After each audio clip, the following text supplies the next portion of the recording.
Nada en la presentación. Obviamente no hace falta gran presentación para Pablo Iglesias, más que bueno, pues darle la bienvenida a su casa, ¿no? Como profesor honorífico de la Universidad Complutense, pues para nosotros es un honor que pueda recuperar en este formato pues su actividad académica. Es un honor contar con tu presencia, Pablo, y nada, pues sin más te doy la palabra. Muchísimas gracias, Luis. Muchísimas gracias a la Universidad Complutense. Es un honor, como decía antes en el canutazo, poder intervenir aquí y poder intervenir en un tono diferente. A pesar de la masiva presencia mediática y la sensación de estar en una rueda de prensa, esto sigue siendo un acto académico y seguramente los tonos y la forma de expresarnos hoy aquí es diferente. Gracias a todos los presentes, gracias a los compañeros que me acompañan en la mesa. Decía también al principio que hace 10 años organizamos un curso aquí sobre pensamiento descolonial, en el que, bueno, además había paralelamente un curso que montabais los de filosofía, que creo que era sobre religión. Dios y el problema del mal. Pues de aquellos dos cursos, Dios y el problema del mal y el pensamiento descolonial, pues surgieron algunos de los debates que después tuvieron mucho peso y mucha importancia en la fundación de Podemos. Allí, de alguna manera, digamos que empezamos a reflexionar sobre cuestiones claves que después condicionarían nuestro pensamiento en los años sucesivos y el punto ese de la reflexión que está detrás de la hipótesis Podemos, que es un poco de lo que quiero hablar hoy aquí. Hoy presento una hipótesis que de alguna manera está en un momento incipiente. Para preparar la intervención de hoy no tenía materiales documentales, no tenía el resultado de reflexiones teóricas, no tenía artículos, no tenía documentos, porque de alguna manera el 26J abre una fase completamente nueva en términos estratégicos para nosotros y en términos históricos y políticos para nuestro país. Entonces, digamos que la hipótesis está en construcción y que precisamente por eso en un acto como este creo que tiene sentido que establezcamos una metodología de diálogo. No me quiero extender demasiado y quiero invitar a mis compañeros de mesa a que iniciemos un diálogo que sirva para ir armando esa hipótesis o eventualmente para refutarla si no funciona, y os invitaría a que las preguntas también vayan en esa dirección, es decir, que intentemos que lo mejor de hoy no esté tanto en la intervención inicial, sino en el diálogo que seamos capaces de establecer. El objeto de la hipótesis es encarar estratégicamente el futuro en este momento de cambio, en un momento, digamos, de fin de ciclo. Creo que el 26J cierra una época política en España. Formularé de manera muy provisional la hipótesis y a partir de ahí empiezo a proponer una serie de elementos para el diálogo. Vendríamos a decir que el 26J cierra un ciclo electoral que se había abierto con las europeas, que pone fin a la clave de la hipótesis Podemos, a la hipótesis del blitz, la hipótesis del asalto, en términos gramscianos, la hipótesis de la guerra de movimientos. Digamos que algo increíble en un sistema parlamentario, además, que una fuerza política en 2 años se pudiera convertir en una fuerza política de gobierno. Pasaríamos, siguiendo esa lógica gramsciana, a una guerra de posiciones en la que el tiempo político se ha ralentizado por completo. Después lo desarrollaremos un poco más. Enrique Juliana dice siempre, el que es muy italiano y muy gramsciano, entiende bien la noción de guerra de movimientos que tiene que ver con las fuerzas partisanas. De alguna manera en Podemos hemos sido partisanos. Cuando empieza la guerra de posiciones eso termina y en la guerra de posiciones operan los ejércitos regulares y opera una manera de entender la política mucho más convencional y con tiempos mucho más convencionales. Decía el otro día, no recuerdo bien dónde, a algunos amigos periodistas que el tiempo de la pasión del periodismo político seguramente haya terminado también. digamos que el periodismo más entretenido es el periodismo deportivo, porque todos los años pasan muchas cosas. Todos los años hay una liga nueva, todos los años hay una Champions League, cada 2 años hay Eurocopa o hay Mundial. Digamos, siempre hay cosas nuevas y cada año hay nuevos ganadores. Eso en política normalmente no es así. Normalmente en política las cosas ocurren cada 4 años y, sin embargo, en estos 2 últimos años, de alguna manera, el periodismo político se había convertido en periodismo deportivo porque no han dejado de pasar cosas. De alguna manera, los tiempos se han ralentizado y yo creo que entramos en una fase de la historia política de nuestro país, digamos, en la que los tiempos vuelven a dinámicas convencionales.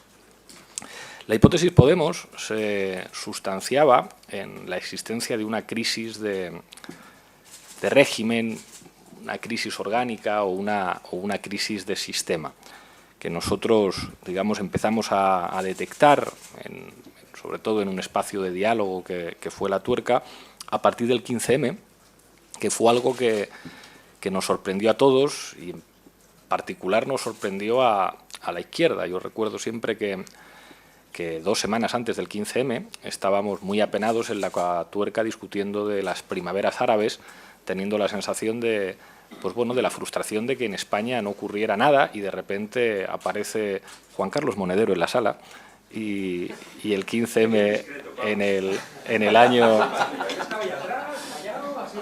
No lo he podido evitar. Y en el 2011 aparece el 15M, que aparece como un tsunami que revela una serie de cosas. La primera, que se ha producido una serie de transformaciones en el subsuelo de la estructura social española que no había sido capaz de detectar nadie y en particular que no había sido capaz de detectar la izquierda. Eso planteaba de alguna forma una crisis de los elementos sustentantes del régimen político del 78, que había sido un régimen político exitoso como consecuencia de una exitosa transición que había construido, digamos, los consensos y la institucionalidad de un nuevo marco político en España. Eso se veía cuestionado por el 15M, pero no como una suerte de revancha o de venganza de la izquierda, sino con una serie de materiales ideológicos completamente nuevos, que no tienen que ver además, y eso sobre todo se ve inicialmente, con los ingredientes del lenguaje o de la gramática de la izquierda, que había tratado de criticar políticamente lo existente. Eso había cambiado por completo, había una serie de lenguajes nuevos, había una manera, digamos, de entender la realidad que no era aprehensible mediante las metáforas izquierda-derecha. Había una nueva gramática para entender la política española. Esa reflexión que hacemos entonces, de alguna manera, implicaba que el lenguaje de la transformación o el cambio político en España, que seguramente no tenía precedentes en términos de posibilidades de cambio desde la anterior transición, se iba a construir con ingredientes completamente nuevos. Y seguramente Podemos fue el dispositivo que mejor entendió las formas en las que se podía traducir electoralmente, digamos, la realidad creada por ese movimiento. Esto no quiere decir que Podemos representar al 15M, nadie podía representar al 15M ni nadie puede representar a un movimiento, pero Podemos interpretó una serie de cambios que se habían producido en la sociedad española que el 15M había puesto encima de la mesa. Eso tenía una serie de implicaciones estratégicas. La primera, que yo creo que esta cambia a partir de ahora, es que la televisión se había convertido en un espacio político fundamental. Y cuando digo fundamental, digo más relevante en términos políticos que el Parlamento. Solo así se explica que una fuerza política que no estaba en el Parlamento español pues pudiera abrirse paso y convertirse en una de las fuerzas políticas más importantes del país, mirándose de tú a tú con, digamos, los partidos dinásticos que mediante un sistema del turno se habían repartido tradicionalmente el poder en España. Y de alguna forma las televisiones se convierten en un espacio de interacción con lo político. Muchas veces cuando he hablado con Jordi Évole, le decía: lo que vosotros hicisteis en Salvados fue ponerle nombre a buena parte de las cosas que estaban ocurriendo en España. Podemos quizá no hubiera sido posible sin programas como Salvados, que tuvieron la habilidad de interpretar semanalmente una serie de cambios que se estaban dando en la sociedad española y que, de nuevo, no tenían una lectura estrictamente en los términos tradicionales. Eso implicaba una forma nueva de hacer discurso y hizo de la televisión en nuestro país el principal productor de discurso, digamos, con un peso en la configuración de las correlaciones políticas seguramente inédito. La televisión lleva siendo fundamental desde hace mucho tiempo, desde, bueno, en la academia siempre se habla de ese debate de Kennedy con Nixon como clave para entender lo que significa comunicativamente la televisión, pero es verdad que en los últimos años ha sido determinante en España y Podemos no se entendería sin la televisión. De hecho, el surgimiento de Podemos tiene que ver con que un extraño tertuliano con coleta se abre hueco en algunas de las tertulias más importantes de este país, y ese es el patrimonio político principal con el que cuenta un grupo de profesores y un grupo de activistas para lanzar un desafío en las elecciones europeas. Y esto era una cosa que teníamos claro y que tenía que ver con la hipótesis y con, como dicen los italianos, la consapevolezza de que eso había que hacerlo muy rápido, que las estructuras y las ventanas de oportunidad se abren durante un tiempo, pero que después se cierran. Y seguramente si no hubiéramos tenido una posibilidad electoral como las elecciones europeas, esto no habría empezado. Después, en las elecciones municipales, el año siguiente en España pasaron muchas cosas. Yo creo que esas cosas no hubieran podido ocurrir si no hubiéramos tenido esa oportunidad que implicaba la circunscripción única de las elecciones europeas y el uso de la televisión en aquellos momentos. Aquella estrategia política nuestra implicaba un blitz, una dinámica de asalto al cielo que tenía que ver con la aceleración del tiempo político, con lo que después hemos llamado también el minuto yugoslavo, ese minuto en el baloncesto en el que vas perdiendo por 8 puntos, pero de repente empiezan a ocurrir una serie de cosas, una técnica, un codazo, 2 triples y cambia el partido. Y creo que lo aprovechamos notablemente bien, a pesar de la cierta decepción que hay por el resultado del 26J, sobre todo por las expectativas que habían creado las encuestas. Bueno, nosotros apuntamos con el arco muy arriba, muy arriba, muy arriba, la flecha cayó un poquito más abajo de donde nosotros pretendíamos, pero ha caído una flecha que nos deja con 71 diputados, 5 millones de votos y un cambio en el sistema de partidos en España. Si esto se lo cuentan a cualquier politólogo hace 2 años, y no digo ya a un periodista o a cualquier otro analista, pues nadie se hubiera creído que esto hubiera sido posible. El cambio en el sistema de partidos, seguramente con unas características mucho más determinantes en lo político que el sistema de partidos que surgió tras la dictadura, mucho más estable. Después de la dictadura surge un sistema de 2 partidos en España, en el que incluso se produce una sustitución automática de la UCD por parte de Alianza Popular, y podemos decir que desde el 77 hay 2 grandes espacios políticos en España. Bueno, en estos 2 años lo que tenemos es 3 grandes partidos, y algo impresionante, y es que el 4.º partido, que en algunos momentos apareció como el primero y que en algunas encuestas llegó a aparecer como el primero, finalmente, como consecuencia de los diferentes minutos yugoslavos que se han producido en los últimos 2 años, aparece como 4.º partido, y yo creo que en su relación con el Partido Popular y con el Partido Socialista, con muchas dificultades históricas para representar algo diferente a lo que fueron el CDS y UPyD. Yo creo que Ciudadanos seguramente era una fuerza política que en sus últimos 2 años solamente se entiende tras el surgimiento de Podemos. En la medida en que los campos políticos se estabilizan, creo que ese espacio político no va a jugar la partida fundamental entre los grandes, que son básicamente 3. El más fuerte en este momento, y el que yo creo que tiene mejores perspectivas de recuperación del espacio conservador, que solamente por el hecho de la pirámide demográfica, la pirámide poblacional en España está llamado a aguantar, es el Partido Popular. No están para echar las campanas al vuelo. O sea, a pesar de la recuperación con respecto al 20D, hablamos de un partido que vuelve a los niveles de apoyo electoral del año 89. O sea, nunca un partido que aspire a formar gobierno ha estado en una situación tan débil en nuestro país.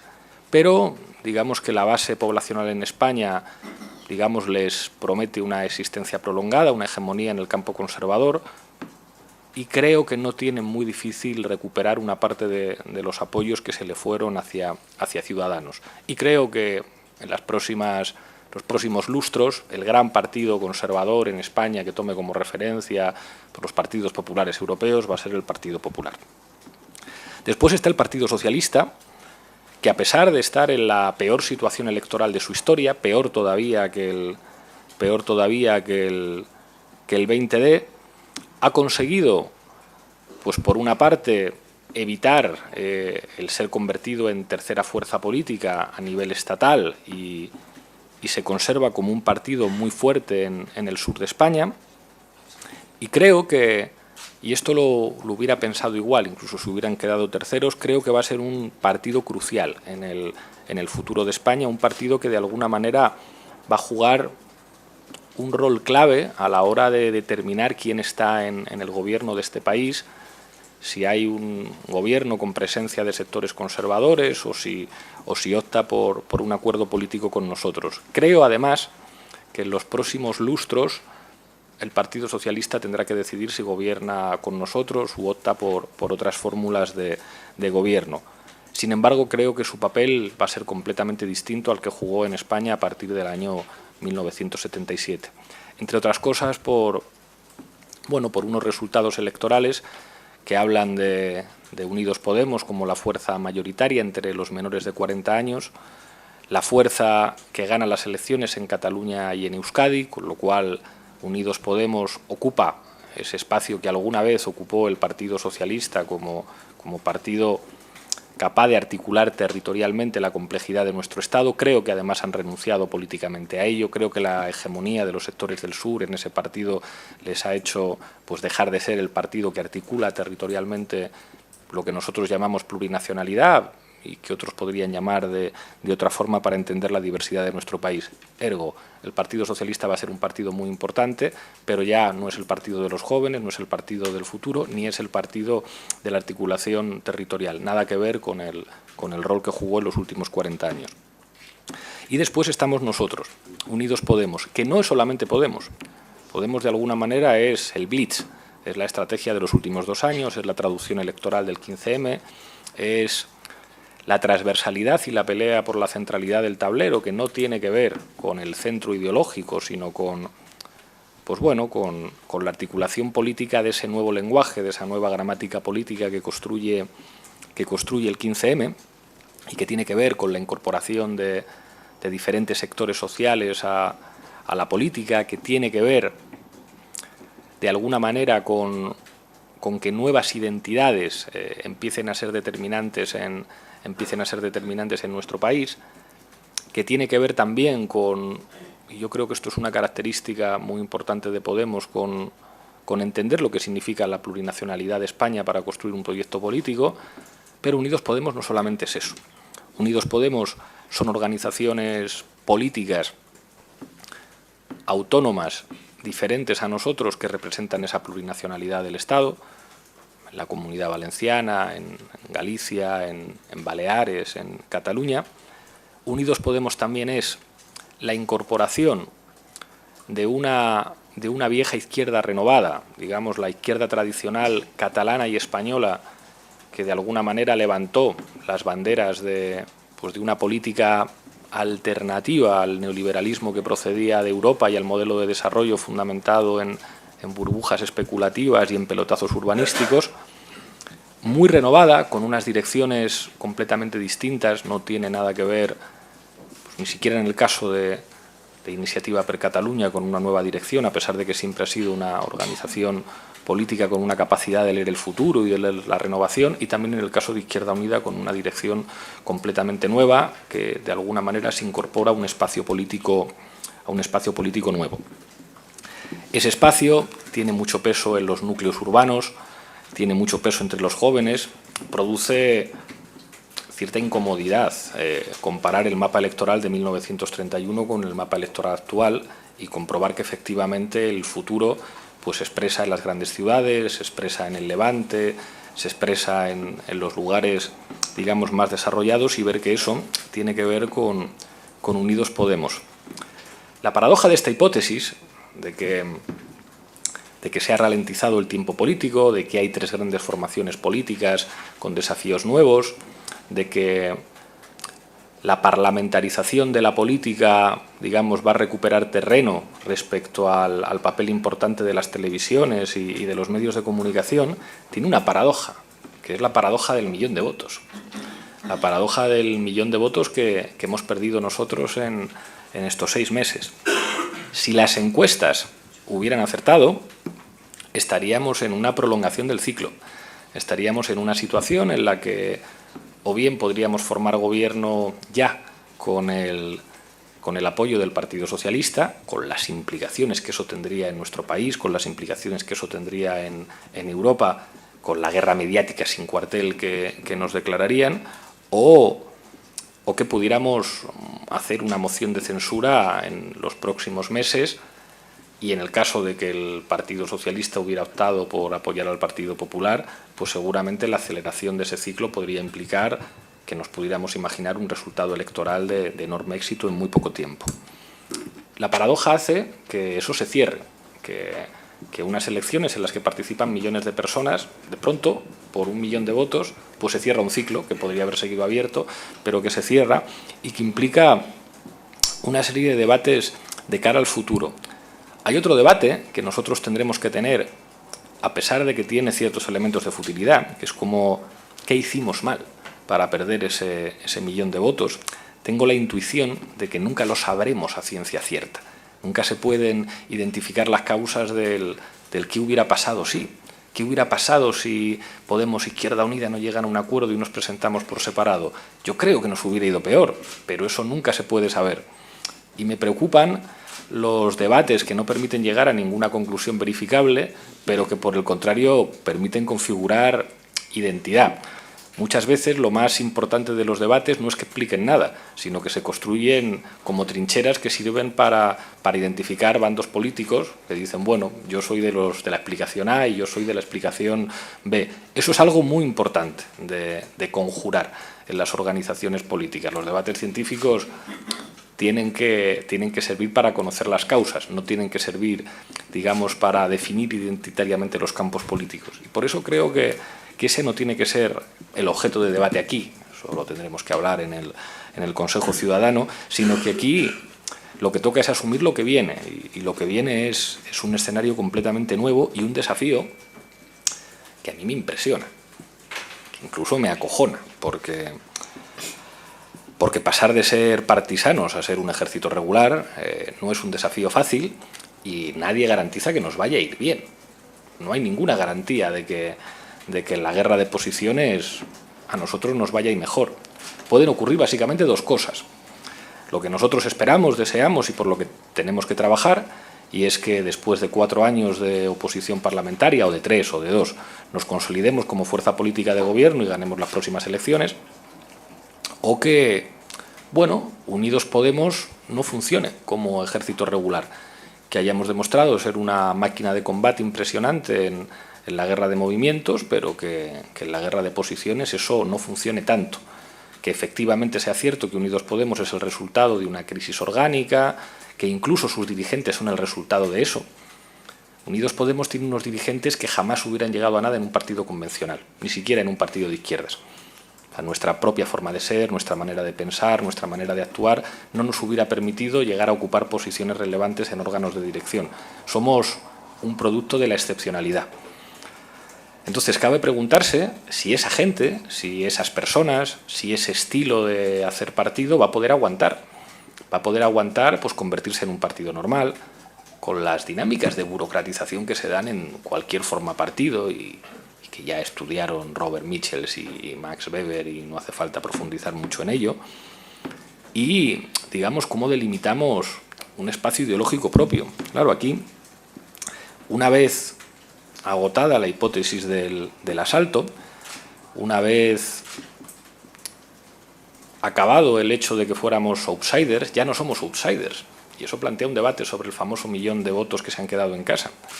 Ese millón de votos que se han quedado en casa, que a lo mejor nunca no votaban habitualmente y que precisamente nos votaban por ser una fuerza política outsiders, serán capaces de votar a una fuerza política que se va a convertir en habitual, normal, una fuerza política normalizada en el espacio político español. Eso está por ver, eso está por ver. Hay temas que de alguna manera definen nuestros desafíos. Por una parte, el trabajo parlamentario. El trabajo parlamentario puede ser maravilloso o puede ser el camino hacia el cretinismo político. Eso nunca se sabe. Eso nunca se sabe. ¿Nos va a beneficiar el trabajo parlamentario o nos va a convertir en ratones de un congreso que empecemos a parecernos a aquellos con los que convivimos en la dinámica parlamentaria? Yo he salido muy asustado de estos 6 meses, de juntas de portavoces semanales, de ruedas de prensa semanales en las que tenemos que hablar con todos, en las que, bueno, no está muy claro que ese sea el escenario más cómodo y más eficaz políticamente para nosotros.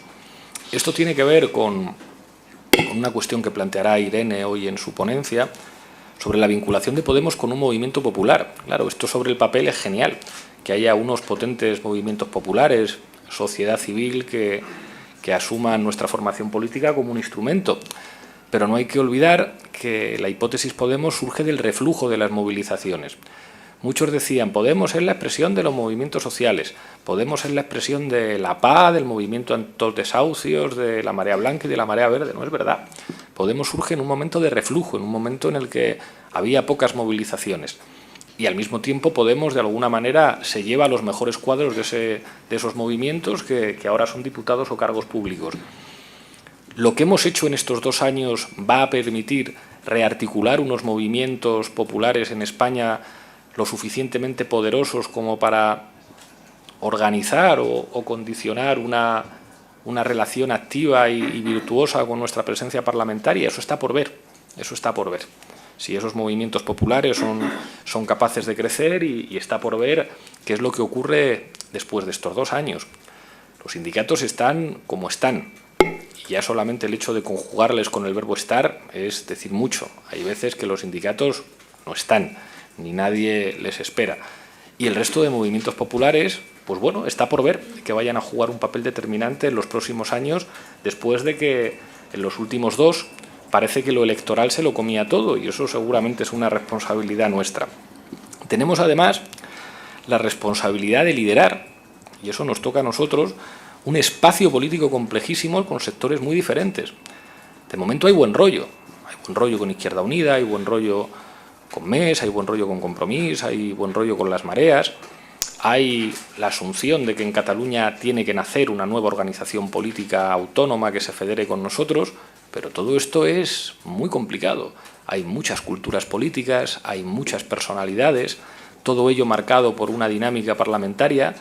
Está por ver si somos capaces de ser el núcleo irradiador, como diría Íñigo, que siga jugando el papel articulador fundamental de todos esos sectores.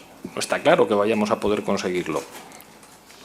Tengo pocas dudas con respecto al programa. Creo que el programa que nosotros tenemos que seguir defendiendo pues es como lo que llevamos haciendo desde 2014 y, si me apuran, pues lo que lleva haciendo la izquierda histórica desde hace décadas y décadas. Un programa de corte socialdemócrata en un momento en el que ese espacio está por reconstruir en Europa y en el que las llamadas políticas de austeridad o políticas de recorte han hecho que solamente haya una manera que hasta ahora se haya probado de gobernabilidad en los países de la Unión, que es tremendamente agresiva para los países del sur y que, a mi juicio, no ha funcionado. Creo que eso no va a generar dudas y creo que eso también pues va a determinar la manera en la que gobernemos en los municipios y la que podamos eventualmente participar en gobiernos de comunidades autónomas.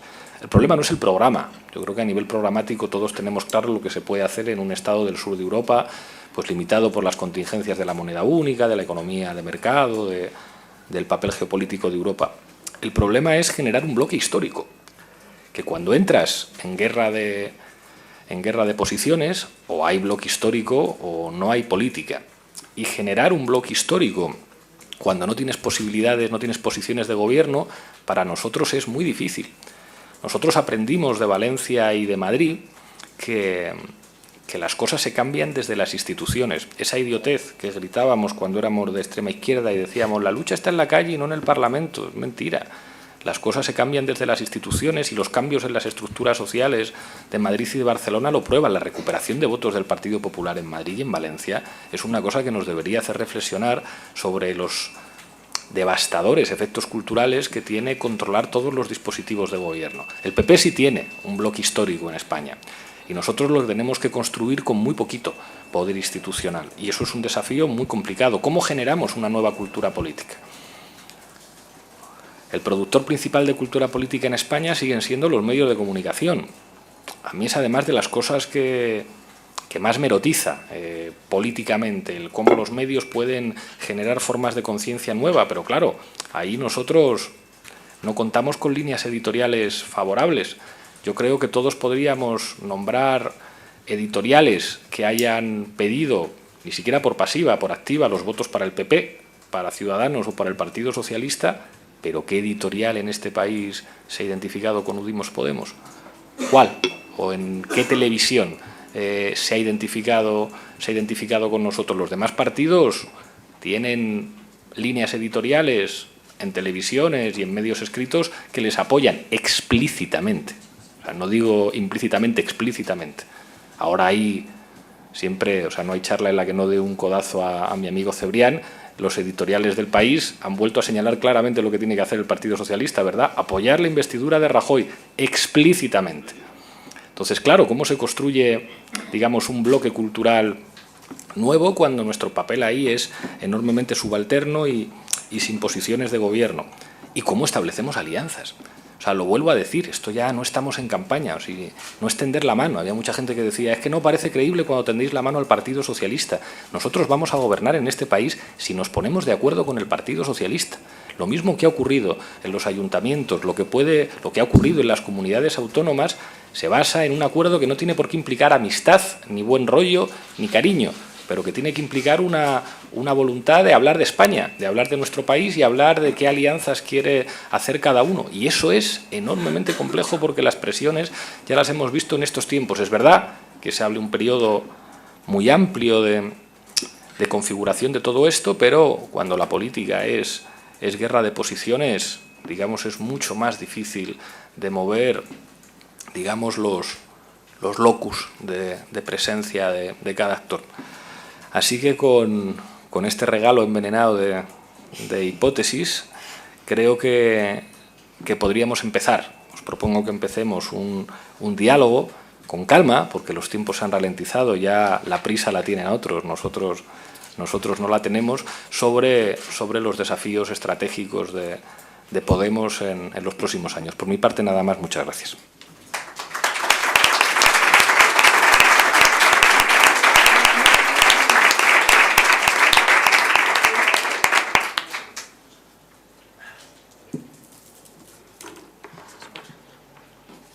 Bueno, pues tal como estaba previsto, si os parece, comienzo dando la palabra a la mesa y después abro la palabra para todo el mundo.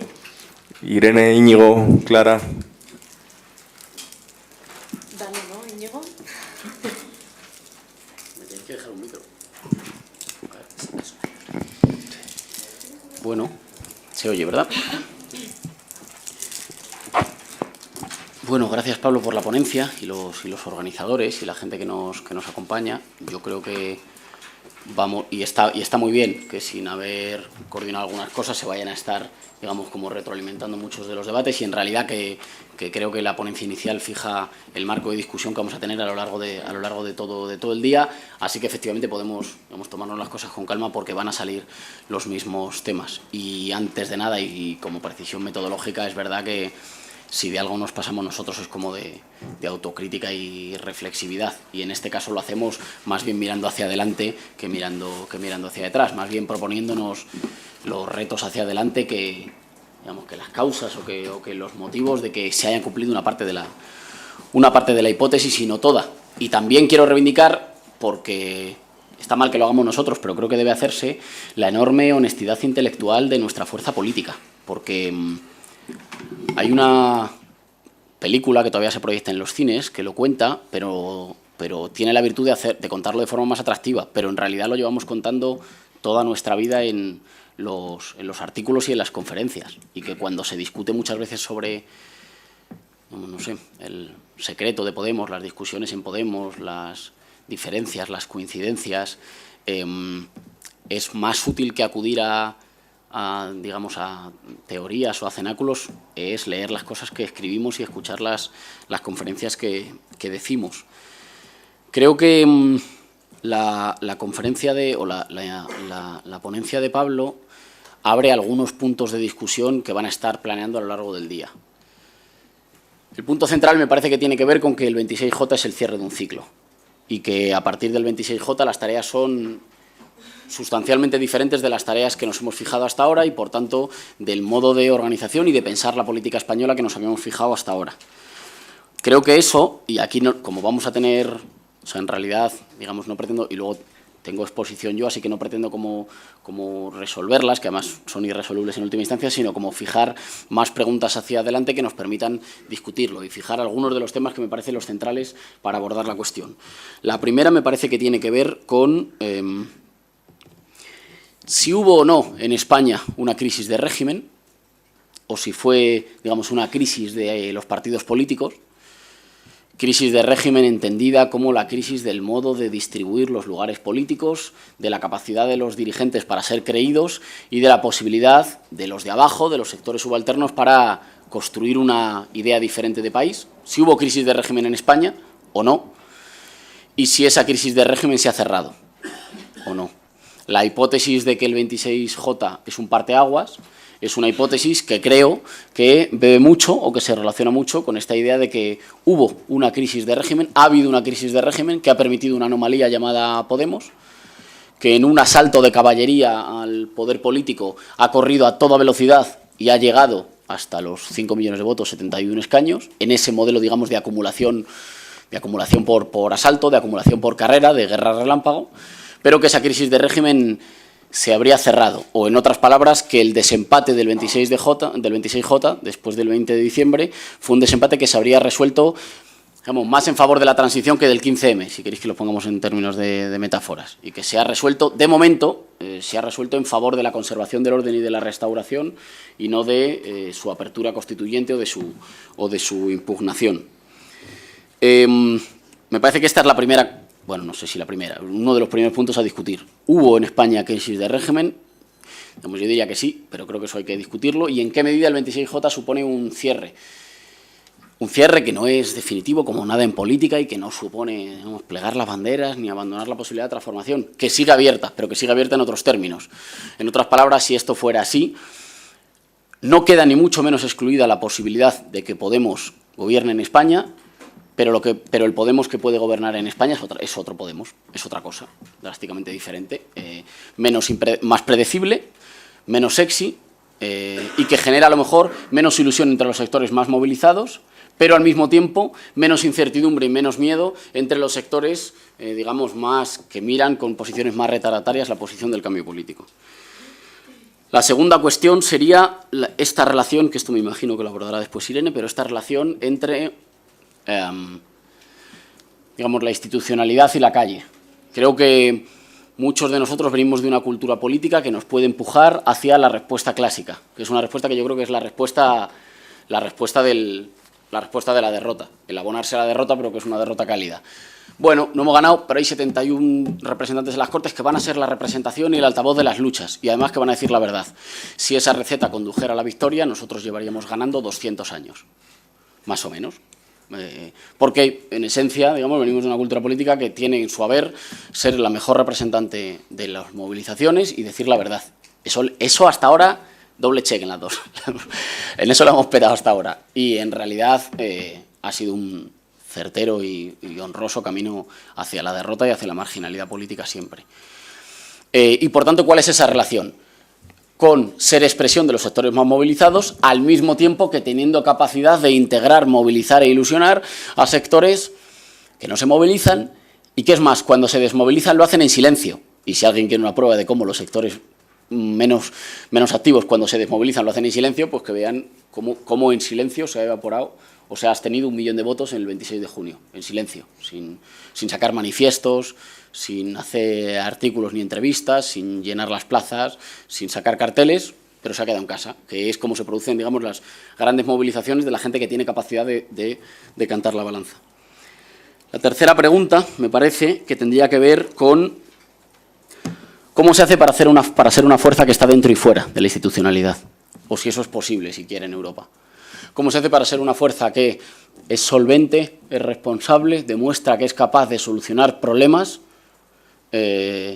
donde gobierna y donde no gobierna empujar para que se solucionen, pero que al mismo tiempo es capaz de mantener una sensación épica y una mística que explica que está ocurriendo algo sustancialmente diferente y que en las elecciones se vota por algo sustancialmente diferente?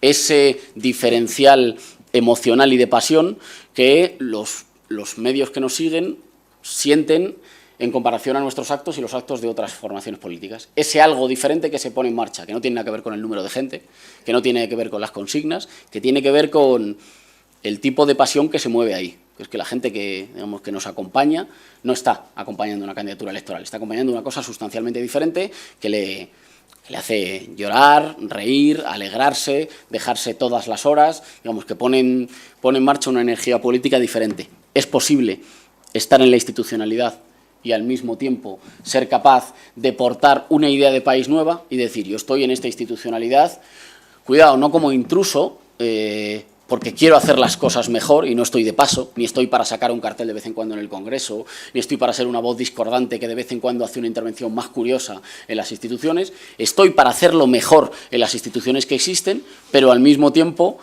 encarno la idea de la posibilidad de una organización diferente de nuestro país y mantengo una diferencia sustancial con los otros. ¿Es posible compaginar estas dos cosas? Bueno, creo que hay experiencias que se pueden traer a colación y que merecen la pena ser discutidas. Y la última, recogiendo el testigo de eso que decía, que me parece fundamental, de eso que decía Pablo, el bloque histórico.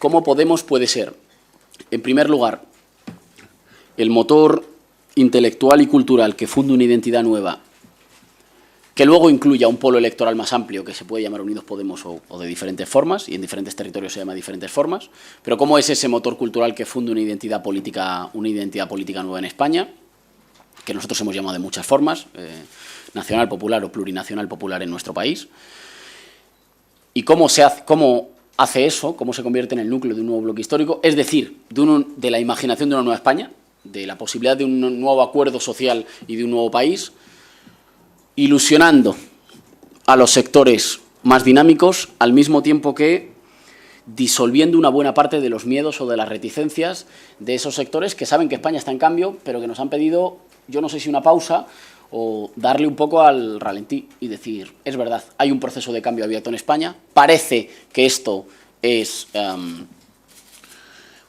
irreversible, pero ha habido sectores que han votado marcadamente por convertirlo en por bajar el diapasón. Xavi Domènech decía el otro día que si las elecciones del 20 de diciembre fueron unas elecciones marcadas por la pugna entre la ilusión, por ese equilibrio entre la indignación y la ilusión, las del 26J han sido unas elecciones más marcadas por ese equilibrio entre el cansancio y las certezas. Y, por tanto, que seguramente el Partido Popular ya ha sido exitoso en convertir las elecciones en un plebiscito no sobre su gobierno, sino sobre el nuestro. Eso es una cosa, por una parte, para estar orgullosos. Hace 2 años no existíamos, en estas elecciones se ha votado pensando en si ganábamos ya o no. Y eso significa que hemos tenido la dirección intelectual y cultural de nuestro país y que la campaña electoral ha girado en torno a nosotros y que hemos sido capaces de hacer una campaña que ha tenido al resto de formaciones políticas discutiendo fundamentalmente sobre nosotros. Ahora bien, es verdad que en ese plebiscito, sobre si sí o si no, si iba a ser ahora o iba a ser luego, una buena parte de nuestro país ha dicho, parece que vais a llegar, pero a lo mejor nos vienen mal 4 añitos. Os prefiero vuestra versión en 4 años, porque me genera más certezas.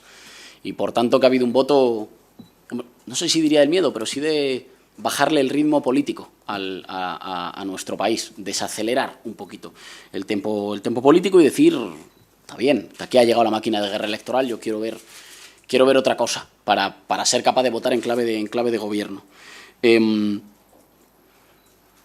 ¿Y cómo va a ser esa relación? Y esto no tiene una respuesta, digamos, sino que tiene una manifestación. ¿Cómo va a ser esa relación entre... hasta ahora hemos venido diciendo, nosotros hemos podemizado España y nos hemos españolizado, en el sentido de que nos hemos impregnado mucho de la diversidad de nuestro país. El Podemos de hoy se parece más a España que el Podemos de hace 2 años. Y a la vez la España de hoy se parece más a Podemos que la España de hace 2 años. Creo que afortunadamente. Nosotros hemos contaminado, en el mejor sentido de la palabra, nuestro país y nuestro país nos ha impregnado mucho. Bueno, ¿quién va a tener la batuta en ese proceso? Es decir, yo creo que Podemos va a gobernar España. Y el Podemos que llega a gobernar España es un Podemos que se va a ver impregnado mucho de muchas cosas de la España que existe y que no va a dejar de existir. Va a haber incorporado muchos de los cuadros que solo se decantan por una formación política o por otra cuando ven que va a ganar. Va a haber incorporado una buena parte de una burocracia de las administraciones públicas que hoy está con los que mandan y que girará solo en el momento, a las 23:59, de la posibilidad de una mayoría electoral nueva. Se va a ver manchado de muchas de las cosas que hoy ya son certezas para nuestro país, aunque a nosotros no necesariamente nos seduzcan.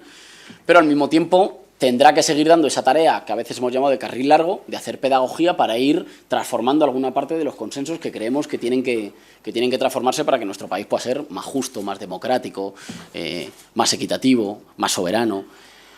¿Y cómo pensamos esa relación de equilibrio entre cuánto te manchas tú de tu país para llegar a gobernarlo y cuánto lo transformas, ¿no? Que afortunadamente por primera vez desde el ciclo corto y acelerado electoral lo podemos pensar en términos de a más medio plazo, ¿no? Creo que para no cerrarlo sino que abrirlo, que entiendo que es lo que nos toca a los discursan de la mesa, creo que estos son algunos de los puntos centrales a discutir sobre las tareas en el nuevo ciclo político y en el nuevo tiempo político a partir del 26J. Y digamos, que circule la cosa.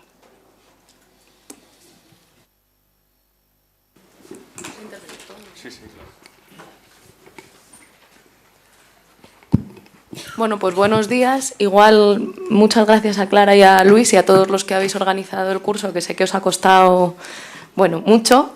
Y creo que es bueno que podamos compartir este espacio. Creo que voy a ser breve, intentando apuntar solo un par de ideas más para el debate, compartiendo en esencia, bueno, las líneas de reflexión que han expuesto primero Pablo y después Íñigo al respecto, sobre todo de los retos que tenemos por delante, ¿no? Yo comparto que el 26J cierra un ciclo o cierra esa posibilidad de asalto en el mejor sentido a las instituciones con la que Podemos nace en un contexto de crisis de régimen en el que decimos nos podemos colar por la grieta, digamos, el régimen está en crisis y por tanto tiene unas grietas por las cuales nos podemos colar, entendiendo que la acción institucional, la política institucional, era lo que nos podía permitir dar una serie de cambios en el país que la movilización social, es verdad, no estaba siendo capaz de generar por sí sola, y creo que el 26J cierra ese ciclo. Y comparto con Íñigo también que es verdad que eso no agota las posibilidades de cambio político de ahora para siempre, pero sí que nos tiene que llevar a reflexionar qué va a ser Podemos a partir de ahora, cuando esa posibilidad del asalto rápido, digamos, ha terminado, con un resultado bueno, quizá menor del que las mejores expectativas habían pensado o quizá menor de lo que a algunos de nosotros y nosotras nos hubiese gustado, pero con un resultado nada despreciable. Al respecto de la paradoja que decía Pablo del 1.000.000 de votos, yo introduciría un elemento más para pensar, al que creo que no prestamos atención, pero que ya se empezó a prefigurar cuando entramos en el Parlamento español el 20 de diciembre, y que tiene que ver con que hasta ese momento para nosotros había sido relativamente exitoso construir dos campos políticos y construir esa lógica del arriba abajo, hacer que fuese hegemónica en el debate político. Nosotros conseguimos virar, y era muy frecuente que nosotros dijésemos, la política en nuestro país ya no se entiende con el eje izquierda-derecha, sino más bien con el eje arriba-abajo. Unos pocos privilegiados, que son los que deciden lo que pasa en nuestro país, los poderes fácticos, que son los que mandan sobre los representantes en el Parlamento, y una mayoría social que está sufriendo las consecuencias de la crisis económica y que no encuentra una representación en esa política institucional, ni siquiera en el espacio político. Y nosotros veníamos, de alguna manera, a representar no en el sentido de suplir, sino en el sentido de situar en escena, de hacer visible discursivamente, y discursivamente en el sentido más amplio de la palabra, con palabras pero también con hechos, que esa realidad social existía en nuestro país. Esa construcción, el 20 de diciembre, y desde que nosotros entramos en las instituciones, creo que se empaña un poco, se opaca, porque no nos queda más remedio, una vez que estamos dentro de las instituciones, que empezar a operar ya no en la lógica arriba-abajo, casta-pueblo, sino en una lógica en la que había que distinguir entre la casta del PP y la casta del PSOE, porque con el PSOE sí teníamos posibilidades o sí creíamos que era posible gobernar, y entonces teníamos que entrar en una lógica en la que hablábamos mucho menos de los problemas de la gente, hablábamos mucho menos de esa oposición arriba-abajo, no porque nosotros no quisiésemos hablar, sino porque la realidad del país estaba volcada en la configuración de unos pactos de gobierno que nos obligaba todo el rato a situarnos en una lógica, no sé si izquierda-derecha, pero al menos opción conservadora de gobierno, opción progresista de gobierno, que se parece mucho más a la lógica izquierda-derecha, aunque solo sea incluso por cómo está escenificado el Parlamento físicamente y cómo se daban los debates y cuáles eran las imágenes que se proyectaban una y otra vez en los medios de comunicación, no por maldad de los medios, sino porque era la realidad política del momento, que en una lógica como la que había venido existiendo en los años anteriores, que tenía más que ver con la oposición, pues, de la imagen de un desahucio y una fuerza política que decía que los desahucios se tenían que acabar, y la imagen de unos políticos robando a manos llenas del dinero de todos en las instituciones, ¿no? Esas imágenes, que eran como los dos contrapesos en los años anteriores, pues cambian, giran, y eso creo yo que empaña un poco nuestras posibilidades de seguir construyendo ese gran bloque de cambio, bloque electoral de cambio, que hasta ese momento se había construido, insisto, sobre la dinámica arriba-abajo. Creo que ahí puede estar alguna clave, en parte, para pensar sobre ese millón de votantes que yo no sé si hemos perdido o simplemente no hemos sido capaces de movilizar, entre otras cosas, porque es un millón de votantes que no votaba normalmente. Es decir, una de las cuestiones que ha pasado en los resultados electorales del 26J es que ese millón de votantes no se va a otras formaciones, no elige una formación más radical o más a la izquierda de nosotros porque cree que nos hemos descafeinado, como han sugerido algunas teorías, ni tampoco al contrario, no se va a una opción más moderada o más a la derecha o más conservadora, utilicemos los términos que mejor queráis, porque nos ve a nosotros muy radicalizados o radicalizadas o girando hacia el margen izquierdo del tablero. No ha pasado eso, ha pasado que ese millón de votantes que nos votó el 20 de diciembre y que nosotros y nosotras valoramos como parte de nuestro electorado, que podría ser estructural, digamos, que podría quedarse, resulta que no vota, y resulta que más bien puede ser parte de un millón de votantes que forma parte de la abstención crónica en nuestro país y que se moviliza en una situación de excepcionalidad que no sabemos si recuperamos o no. O sea, que no se trata tanto de un millón de votantes que nosotros hemos perdido, sino que no hemos sido capaces de movilizar. Y yo creo que la mirada debe ser no solamente a la campaña electoral, sino a ese proceso desde el 20 de diciembre. En el que, insisto, creo que el problema es que se difumina lo que hasta entonces para nosotros había sido la contradicción principal del momento político en nuestro país, que era la contradicción arriba-abajo, privilegiados, gente corriente o gente hastiada por la crisis. Y luego, al respecto de los objetivos a futuro, creo que Íñigo señala bien los ejes de tensión que van a vertebrar las decisiones políticas fundamentales que tengamos que tomar a partir de ahora. Para mí, la clave, y eso tiene que ver también con lo que yo tengo que hablar después al respecto de la relación de Podemos con el movimiento popular o con los movimientos populares, Para mí la clave es si Podemos realmente sigue teniendo sentido o tiene sentido como una fuerza política que tiene voluntad de que esos sectores populares estén expresados en el juego político en nuestro país, de que el cierre de esta crisis de régimen no vuelva a ser un cierre, como planteaba Íñigo, que se prefigura más bien oligárquico, donde una mayoría social queda fuera de la representación política. Y cuando digo fuera de la representación política no me refiero solo a que no haya sectores populares en el Parlamento, me refiero a que de sus temas no se habla y que sus temas no son los que vehiculan la vida política en nuestro país.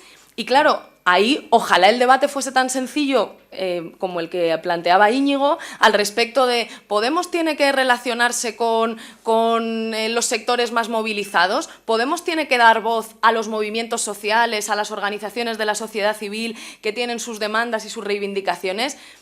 Claro que hay que hacerlo y claro que con eso estaríamos abocados si solo hacemos eso, estamos abocados al fracaso. O sea, creo que Íñigo tiene razón cuando lo plantea con esa crudeza, porque es así, es evidente que es así. Pero claro, el reto no es hablar de cuál es la relación de Podemos con los sectores más movilizados, que por otra parte es importante, y que ya estamos haciendo. Es decir, nosotros somos una fuerza que ya en nuestros 4 meses de vida parlamentaria hemos llevado a muchísima gente a reunirse al Parlamento. Hemos recogido esas demandas y las hemos transformado en PNLs, en propuestas parlamentarias. Hemos pedido a esa gente que intervenga a diferentes sectores de la sociedad civil, dependiendo del tema, que interviniesen en comisiones de trabajo en el Parlamento para dar salida a diferentes temas. Claro, eso puede formar parte de la vida parlamentaria. Pero el tomate, creo yo, es si vamos a ser capaces de no parlamentarizar nuestra actividad hasta el punto en el que los sectores populares queden de nuevo fuera de la vida política de nuestro país. E insisto en que cuando digo fuera no me refiero a que no haya un fontanero o a que no haya un minero o una trabajadora de hotel en el Parlamento, sino a que los temas que ahora mismo son importantes para los sectores populares, que de ahí para mí que la pregunta clave sea la que decía Pablo: ¿cómo vamos a construir un bloque histórico? ¿Cómo seguimos abriendo posibilidades de que, igual que el Partido Popular tiene su bloque muy clarito y además es capaz de movilizarlo electoralmente, que no es solo un bloque electoral, es un bloque cultural, es cierto, es un bloque histórico, y además tienen la suerte de que consiguen movilizarlo electoralmente, la suerte o la habilidad más que la suerte, ¿no?, de que consiguen movilizarlo electoralmente. Nosotros hemos demostrado que somos capaces de tener una movilización electoral grande que nos sitúa como uno de los 3 grandes partidos, al menos de momento, en ese cambio de sistema de partidos. Pero seremos capaces, o cómo más bien somos capaces, de seguir articulando ese bloque histórico que no tiene que ver solo con lo electoral y que es capaz de plantear un modelo alternativo de país, porque todo esto tiene sentido, creo yo, sencilla y llanamente, en último término, porque nosotros estamos planteando que quien ha gobernado nuestro país en los últimos años lo ha hecho para unos privilegiados y lo ha hecho sin estar preocupado por el bienestar del conjunto del país y sin respetar los mínimos acuerdos que permiten la vida en dignidad, ¿no?, de la mayoría social.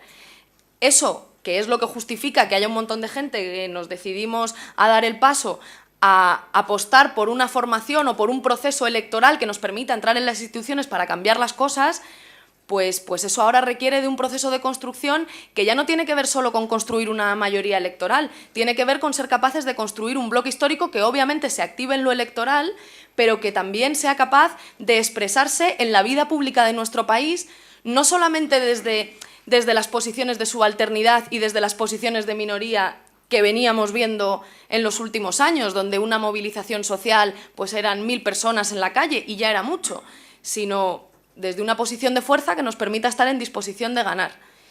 Y eso obviamente es una batalla electoral, pero también es una batalla por la hegemonía y una batalla cultural y una batalla de largo aliento que creo que lo que tenemos que preguntarnos es cómo vamos a ser capaces de construir eso sabiendo de las tensiones de las que hablaba Íñigo, es decir, de cómo conseguimos combinar una fuerza que no se parlamentariza, pero que a la vez hace un trabajo parlamentario serio y no un trabajo parlamentario solo de protesta, y que a la vez es capaz de de no dejar en la cuneta o de que los sectores populares no perciban que han sido dejados en la cuneta también por esa fuerza política. ¿Cómo somos capaces de combinar todas las tensiones que Íñigo apuntaba muy bien y que yo no voy a repetir? Pero creo que ahí puede haber dos claves para el debate, una para entender lo anterior y otra para el futuro.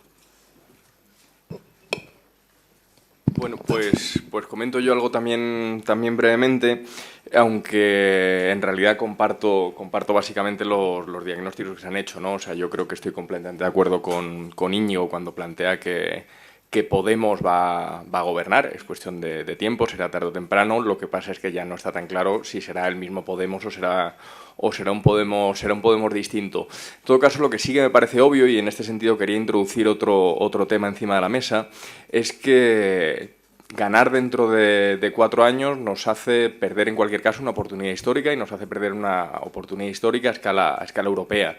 Es decir, parece obvio que toda la Unión Europea está en crisis, da cierta sensación de que esto se resquebraja, el Brexit, la salida del Reino Unido, pues ha sido desde luego un síntoma grave y hemos perdido una oportunidad muy importante. Hemos perdido la oportunidad ni más ni menos que de ser nosotros los que lideremos en cierto modo, todas las reformas que haya que hacer a nivel europeo. Es decir, las reformas que haya que hacer a nivel europeo ya no son reformas que va a haber que concertar con una fuerza popular y de izquierdas como éramos nosotros, sino que desgraciadamente es probable que nos encontremos en un escenario en el que la concertación va a tenerse que hacer con la extrema derecha. Es decir, la iniciativa en este sentido no significa que Marine Le Pen o el Frente Nacional vayan a liderar esas transformaciones. Lo que digo es que no resultan las mismas transformaciones de unas instituciones que tienen que pactar, contentar, que tienen que concertar con una fuerza popular y de izquierdas como la nuestra, que las transformaciones que resultan cuando con quien hay que concertar es con la extrema derecha. Yo creo que Podemos estábamos bastante, modestamente orgullosos, entre otras cosas, de habernos convertido en una especie de antídoto al fascismo, quiero decir, una especie de antídoto en las situaciones de crisis de régimen como la que nos hemos encontrado, pues es frecuente que toda la ira, toda la indignación que se genera, pues canalice contra los más débiles todavía que uno, en vez de canalizarlas contra los poderosos. Creo que esto es una de las cosas de las que estamos modestamente orgullosos, de haber sido una especie, ya digo, de antídoto contra la extrema derecha, pero estar en condiciones de liderar este país nos permitía estar en condiciones de que fuera en definitiva con nosotros, liderando países del sur, con quien hubiera que concertar todas las reformas. Esa iniciativa la hemos perdido, yo creo. Lo tenemos que asumir y eso es un problema grave, y no es un problema grave ni siquiera solo para España, sino que es un problema grave para el conjunto de Europa. ¿En qué no estoy de acuerdo, en cierto modo, y con Íñigo? Yo creo que no estoy de acuerdo con que dé tan poco rédito decir la verdad. No es verdad que llevemos 200 años perdiendo sin parar. Yo creo que es verdad, no es verdad que llevemos 200 años perdiendo sin parar. Es que nos satisfacemos tanto en la derrota que incluso cuando tenemos triunfos verdaderamente apoteósicos, de todas formas se nos olvidan y se nos olvida que son nuestros.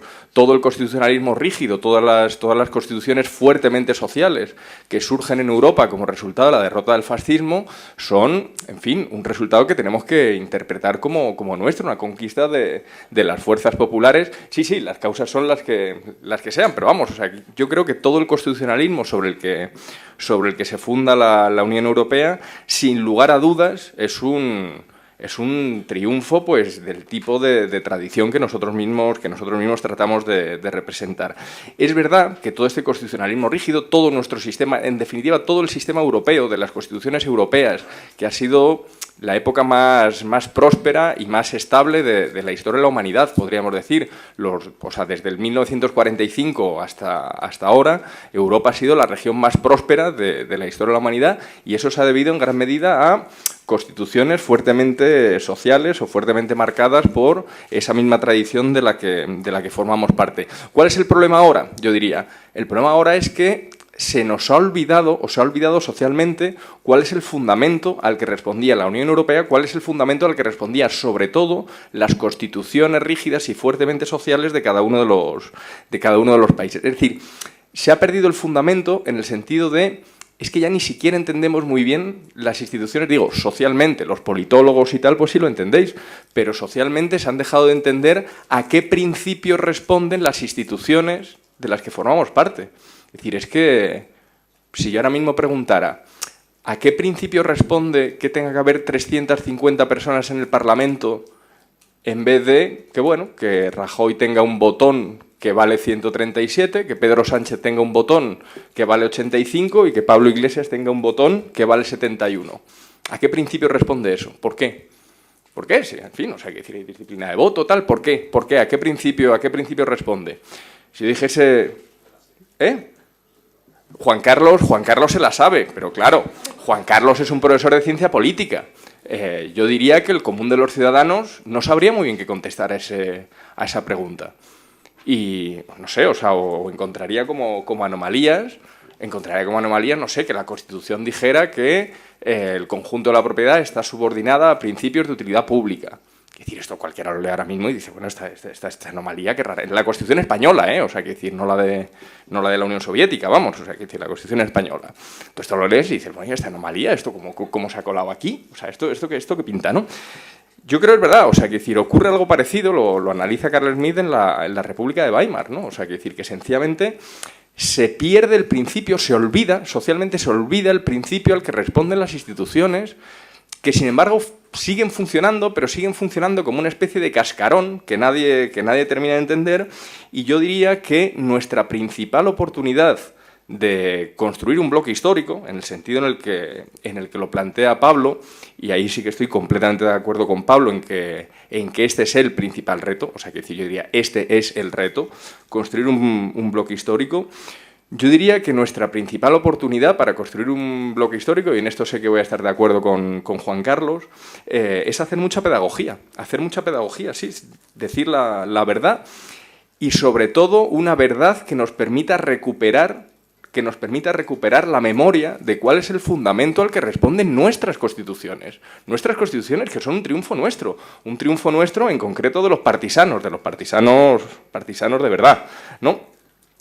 Digo, toda esta cultura política, toda esta nueva forma de conciencia, esta necesidad de refundar, bueno, pues sí, la democracia de la que es hija este constitucionalismo rígido, recuperar en definitiva el espíritu del 45, y para recuperar el espíritu del 45, por utilizar el título del precioso documental de Ken Loach, para recuperar ese espíritu del 45 lo que toca es hacer mucha pedagogía y sobre todo creernos una cosa muy importante, y es que las instituciones de derecho, la verdad, la justicia, es decir, todo eso que se puso en juego, es decir, que se pone en juego con la idea misma de Europa, de los derechos humanos, de los derechos civiles, todo esto que se pone en juego es una cosa que puede enardecer el alma tanto como la patria, tanto como la tierra, tanto como la sangre, y que mucho más, nuestra principal tarea en realidad es recuperar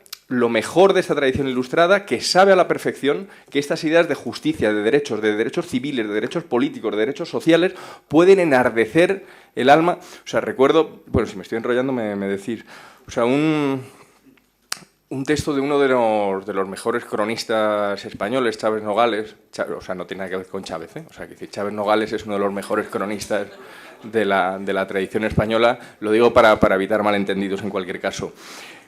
Claro, tiene un libro precioso que se llama La agonía de Francia, ¿no? Y que trata de buscar las claves de cómo es posible que Francia, ni más ni menos que Francia, claudicase con tantísima rapidez ante el nazismo, ¿no? ¿Cómo pudo claudicar?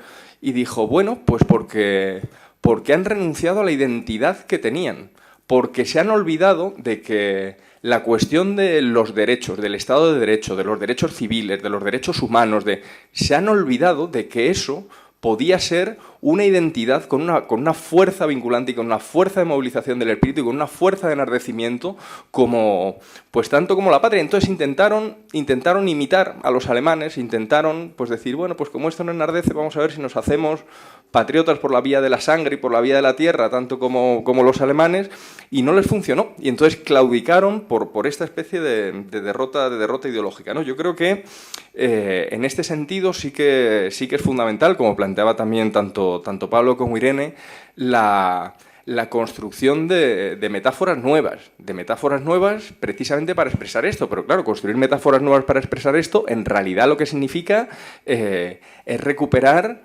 metáforas incluso mucho más viejas que las de izquierda a derecha. Es decir, metáforas que en cierto modo han sido una especie de constante en la historia de la humanidad y que lograron su máxima expresión, por decirlo así, pues en el siglo XVIII con la Ilustración, con la inauguración de esa tradición de la que, por supuesto, la tradición socialista formaba parte. Y en ese sentido, ya digo, por supuesto, lo que decía Irene, para terminar con esto, claro que es imprescindible conseguir que los sectores populares se incorporen a la política, pero no solo por una cuestión de simpatía, es decir, no es un planteamiento tanto de raíz cristiana, no, o sea, quiero decir, de compromiso con los débiles, compromiso con los pobres, compromiso, ¿no?, con la caridad del prójimo, tal, como una cuestión de compromiso con la democracia, con la justicia, con la verdad, con la dignidad, y que esto de la dignidad y la ciudadanía es una cosa que o nos incorpora a todos o no incorpora a nadie. O sea, que decir, esto es, ninguno somos ciudadanos en la medida en que tengamos una parte de nuestros conciudadanos que no lo sea. Entonces, bueno, no me enrollo más y no sé si me están pidiendo ya preguntas del público. No sé, Clara, si quieres intervenir. Pues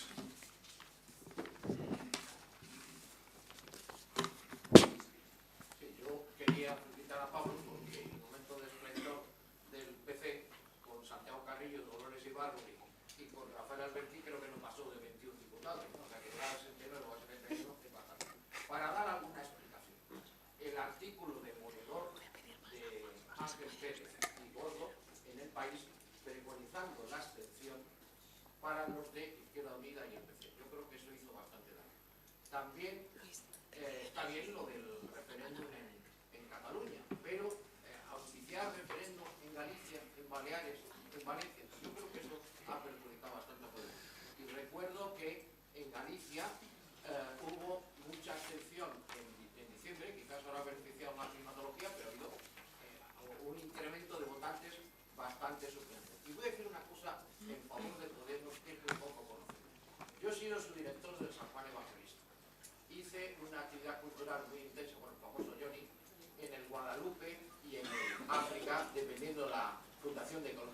De pronto, por estas cosas incomprensibles y muy oscuras que hace el PP, nombraron directora del Guadalupe a la señora Elena Utrilla, Pablo la conocerás, que fue concejala en Vallecas, de nulos antecedentes universitarios, y que esta señora se fue con su marido diputado del PP en Bruselas, nos prohibió todo tipo de actividades culturales, no me dejó llevar ni a Rafael Fraga o Hermano Forges, ni a María Dueña, a nadie.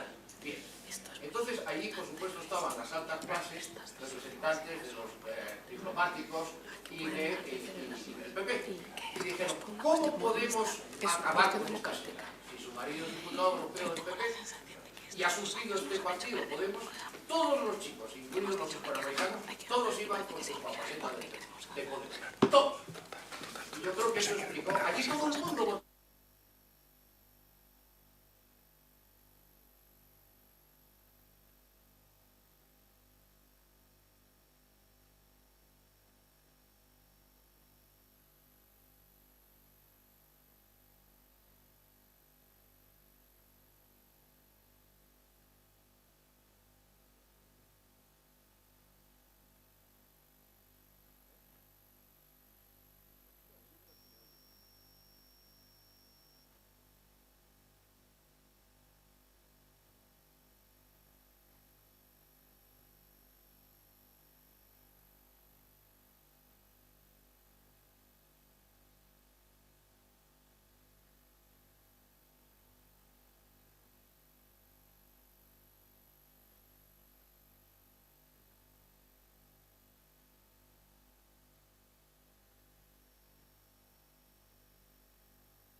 la sugerencia que querría hacerte, Pablo, sería, creo que es importantísimo organizar jornadas académicas como esta, donde haya un diálogo, donde se puedan confrontar puntos de vista.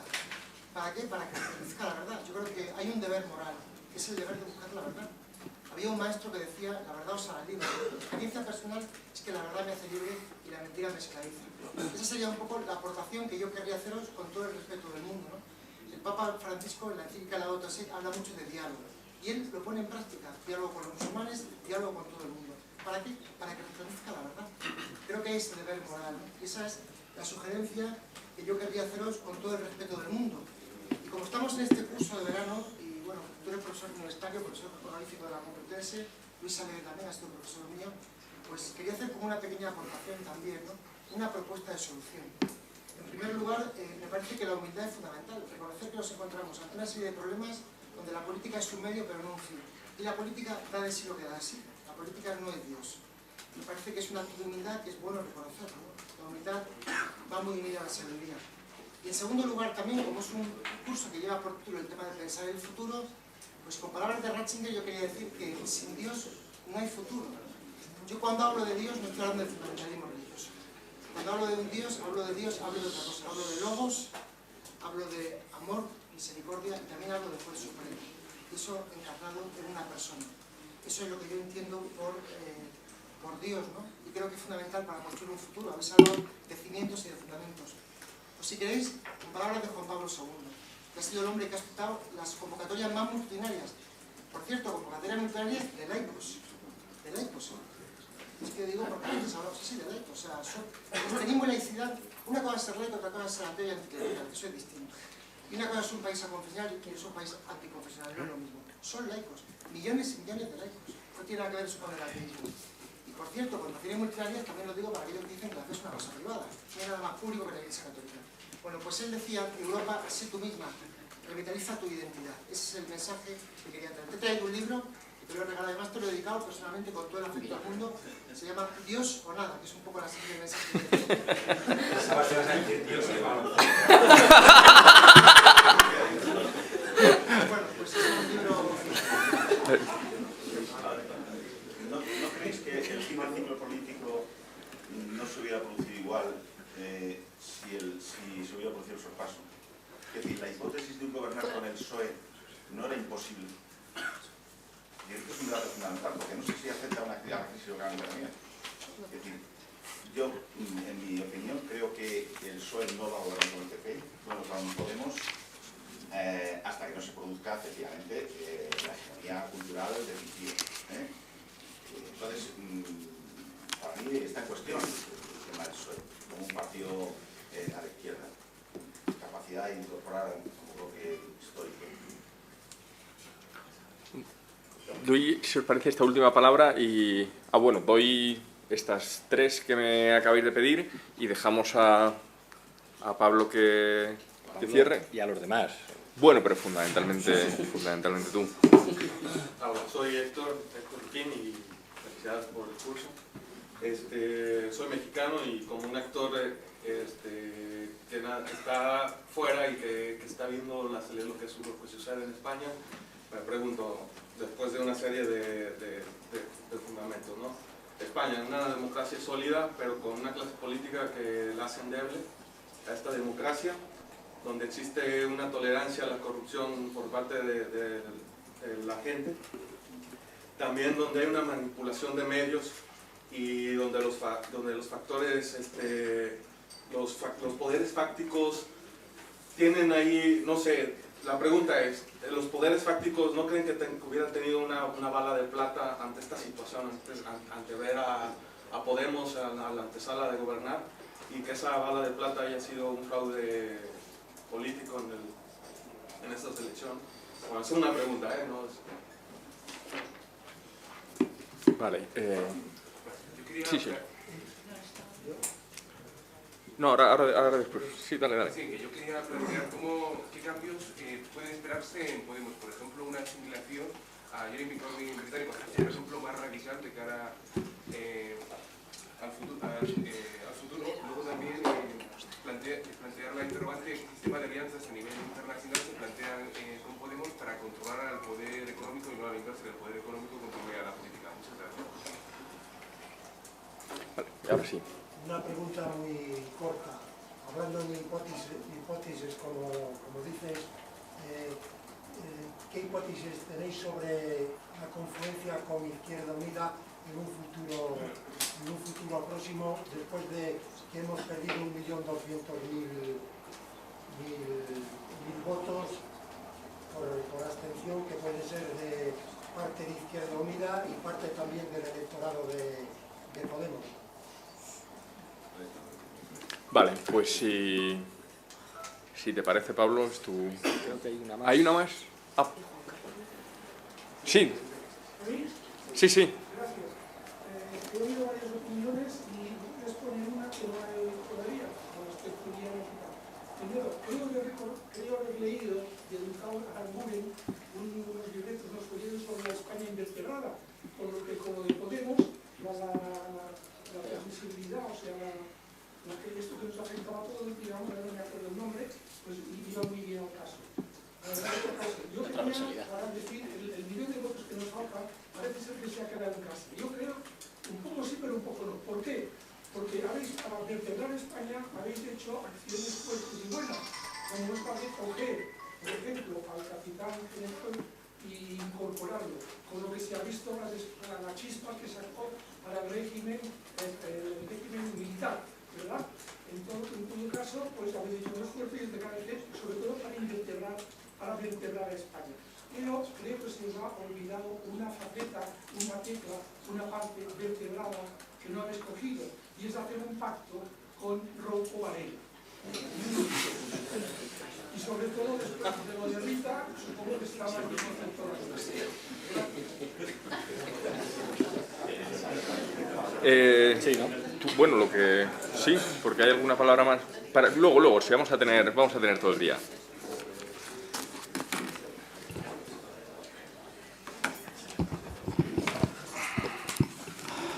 Bueno, se han tocado muchos temas sobre los aspectos religiosos.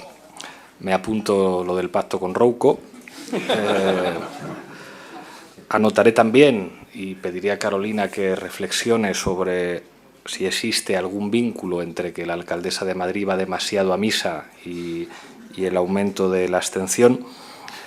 Muchas gracias por el libro y muchas gracias por las sugerencias.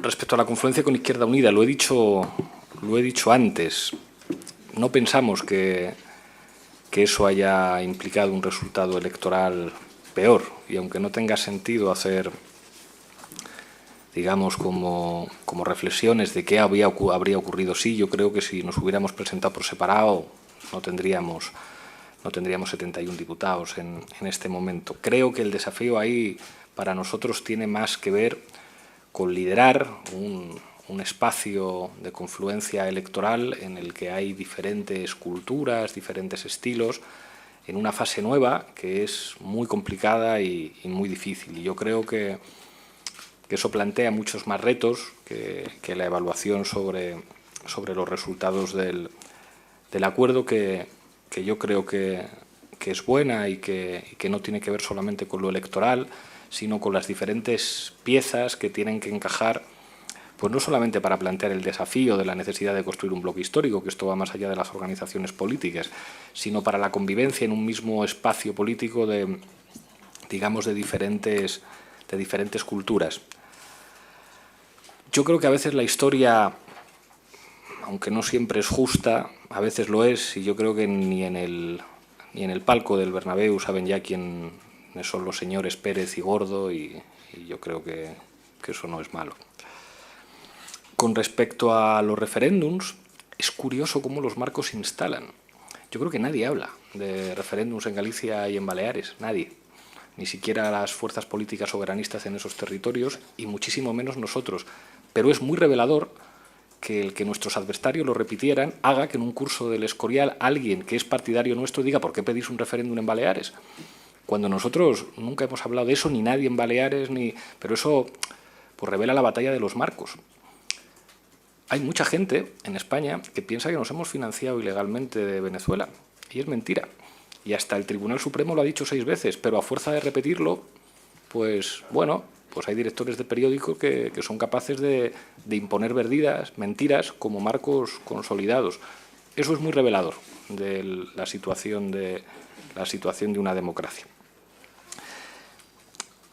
Fraude electoral en España no es posible. Yo creo que en España no es posible. Conozco un poquito la historia de México y sé lo que le pasó a Cuauhtémoc Cárdenas en 89, ¿verdad?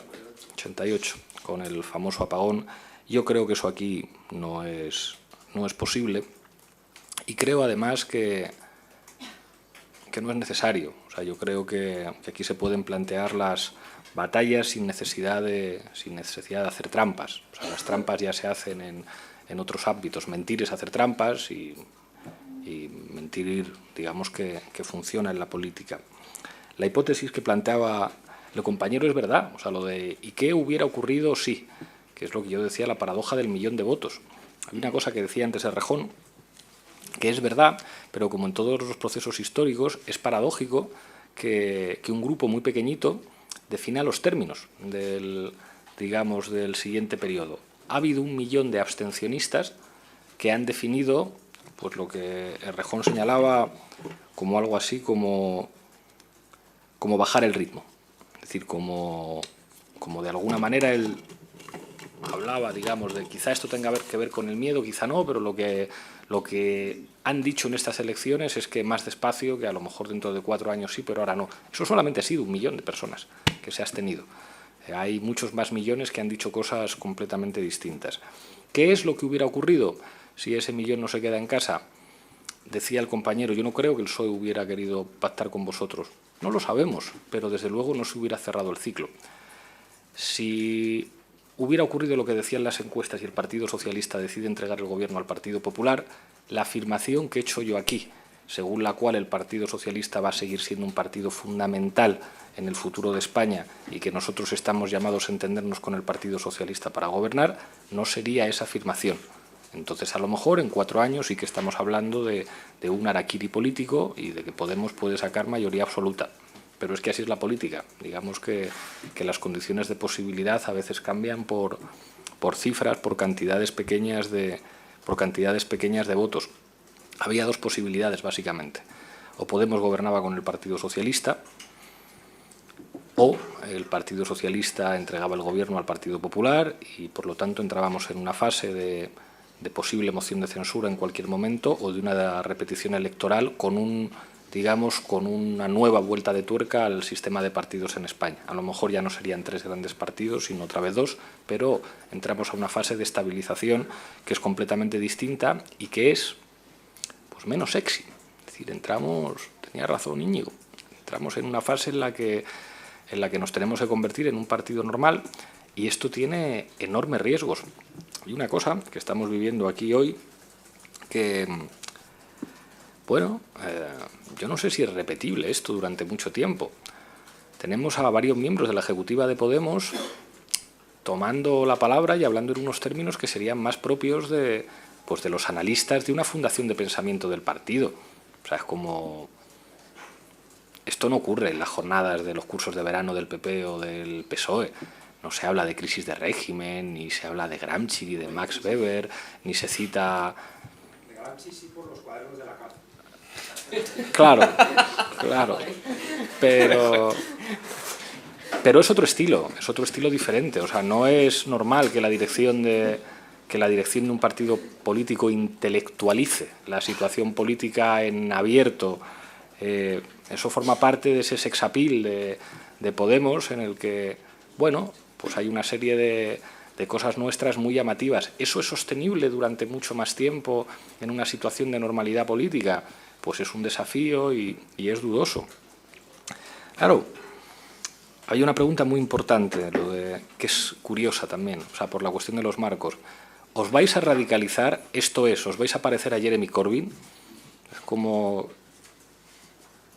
que Podemos pudiera parecerse a un señor que lleva más años que la Tana, siendo Member of the Parliament en la Cámara de los Comunes por el Partido Laborista, es como... Pues son estas cosas de Podemos que no se terminan de entender muy bien. O sea, que como Radicalizarse es parecerse a Jeremy Corbyn, pero si se supone que Jeremy Corbyn es el líder del Partido Laborista británico, que históricamente ha sido el menos radical de los partidos socialdemócratas en el mundo, aunque Jeremy Corbyn tenga toda la razón. También existe la vía de radicalizarse pareciéndonos a Bernie Sanders, que es como, pues tomemos como referencia al Partido Demócrata para radicalizarnos. Pero esto sí es importante a la hora de hablar de las alianzas internacionales y de un tema que no ha salido aquí y que tiene que ver con uno de los virajes de la hipótesis Podemos que nos lleva de nuevo a la situación menos sexy, que es las alianzas internacionales con los sectores de la socialdemocracia. Esto que voy a decir es siempre un riesgo, que el pobre Rejón ya lo vivió. ¿Cómo decimos esto sin que nos saquen un mal titular? Claro. Vamos a ver, es como... Vamos a intentar no darlo. Ha dicho Luis Alegre, con muy buen criterio, nosotros hemos sido una vacuna frente al fascismo. Bueno, gracias a que existe Podemos en España, no existe Frente Nacional en España. Que este sea el titular. ¿Vale? Para no hacerlo como la última vez.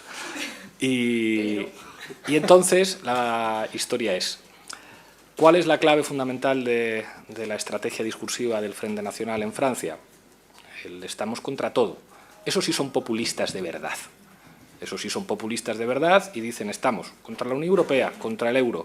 Somos el primer partido de Francia, vamos a ganar las elecciones, toda la clase política apesta y en cuanto ganemos vamos a hacer un referéndum para salir de la Unión Europea y yo creo que lo ganan, si lo hacen. Nosotros no. Nosotros somos prudentes, nosotros somos amables y nosotros entendemos que la única vía política para establecer alianzas internacionales en Europa es ponernos de acuerdo con los socialdemócratas. Aunque los socialdemócratas nos insulten, nos escupan, nos desprecien y encima digan que hay que ver qué mal les tratamos nosotros. Pues así somos. Entendemos que la única manera de que pueda mejorar la situación europea y recuperar un poquito esos principios ilustrados, fundamentados en el antifascismo, que están en el origen de la Unión Europea. Y recuerdo, para quien nos vuelva a querer comparar con el Frente Nacional, que fue Menda, en el que en su primera intervención en el Parlamento Europeo recordó cara a cara a los de la bancada de la extrema derecha del Frente Nacional y de UKIP, los famosos euroescépticos británicos, que Europa nace con la liberación de París, en la que participan combatientes españoles pilotando los tanques, y que eso forma parte del corazón antifascista de Europa, que tiene que ver con las constituciones antifascistas posteriores a la Segunda Guerra Mundial, que básicamente se caracterizan por la defensa de los derechos sociales, y eso lo decimos nosotros. Bien, para recuperar algo de eso en la manera de la gobernanza europea, algo que tenga que ver con los derechos sociales y con la defensa de los derechos civiles, que es la clave del antifascismo, en particular en un momento en el que la crisis de los refugiados ha desnudado las vergüenzas de Europa, es necesario aliarse con sectores de la vieja socialdemocracia que cometieron la imprudencia de recorrer el camino de Tony Blair y Gerhard Schröder, y a los que, a pesar de que nos insulten, nos escupan y nos desprecien, les vamos a seguir tendiendo la mano para construir una Europa más sensata. ¿Esto es sexy? No, no lo es, porque esto implica, bueno, pues asumir los límites de la Unión Europea, los límites de una moneda única que no tiene, pues bueno, ningún control democrático. Asumir una correlación de fuerzas es enormemente difícil, pero nosotros somos una fuerza política de gobierno enormemente responsable, enormemente prudente, que ahora somos parlamentarios y que entramos en un ciclo de estabilización política, con lo cual nuestra capacidad de mantener el sex appeal se va a quedar enormemente reducida. Y esto, aparte de la broma, es enormemente peligroso, porque nosotros, digamos, hemos funcionado muy bien estos 2 años y medio gracias a que teníamos sex appeal. Es más, algunos de nuestros críticos, que es verdad que esto dicen una cosa y su contraria. Sois muy duros, se os ve con un tono muy fuerte, en cuanto lo bajas, claro, pero es que esto ya no mola el Pablo Iglesias que da caña y es el que daba votos. Una cosa y su contraria. Los mismos analistas que te criticaban por ser demasiado duro, los mismos, con los mismos nombres y apellidos, peleando por escribir el artículo más brillante, escriben ahora lo contrario. Frente a lo que antes era un tono demasiado duro, ahora te dicen, no, pero es que, claro, cuando te moderas, cuando de alguna manera bajas el tono y tiendes la mano, entonces ya esto no tiene el sex appeal y el swing que tenía antes. Esto es un riesgo enorme, porque nosotros somos una fuerza política que construye un campo político nuevo, que no existía en España. O sea, nosotros no somos la izquierda alternativa con más votos, somos otra cosa, en un espacio político en el que la vieja izquierda puede estar, en el que las diferentes sensibilidades plurinacionales expresadas también en viejos partidos de las naciones sin Estado pueden estar, pero lo fundamental, el eje vertebrador, el famoso núcleo irradiador, es otra cosa, que está por ver si sobrevive los próximos 2 años. Yo voy a ser el pesimista hoy, vamos a cambiar los papeles. Errejón decía, yo creo que Podemos va a ganar las elecciones. Puede ser que ganemos las elecciones en 4 años, o puede ser que nos demos una hostia de proporciones bíblicas. Las dos cosas son perfectamente posibles en este momento, porque eso es lo que tiene la política, es decir, te puede ir bien o te puede ir mal. Yo creo que se van a consolidar esos 3 partidos políticos que decíamos antes. Y creo que la clave va a ser un entendimiento nuestro con el Partido Socialista. Pero los desafíos que asume ahora Podemos, con muchísimas dificultades, con mucha más tranquilidad y con mucho más tiempo, son mucho más complicados que los que hemos asumido en los últimos 2 años y medio. Se acabó la hipótesis Podemos, se acabó el estilo Podemos, se acabó el blitz, se acabó la posibilidad de impugnación, se acabó la gramática que a nosotros nos permitía jugar con, bueno, pues con cierta soltura. Ahora tenemos un escenario enormemente difícil. Creo que estamos preparados para asumirlo y creo que han cambiado suficientes cosas en España como para que a lo mejor efectivamente pues en 3 o en 4 años estemos hablando de que ahora sí tenemos votos suficientes para formar gobierno, pero no va a ser nada sencillo.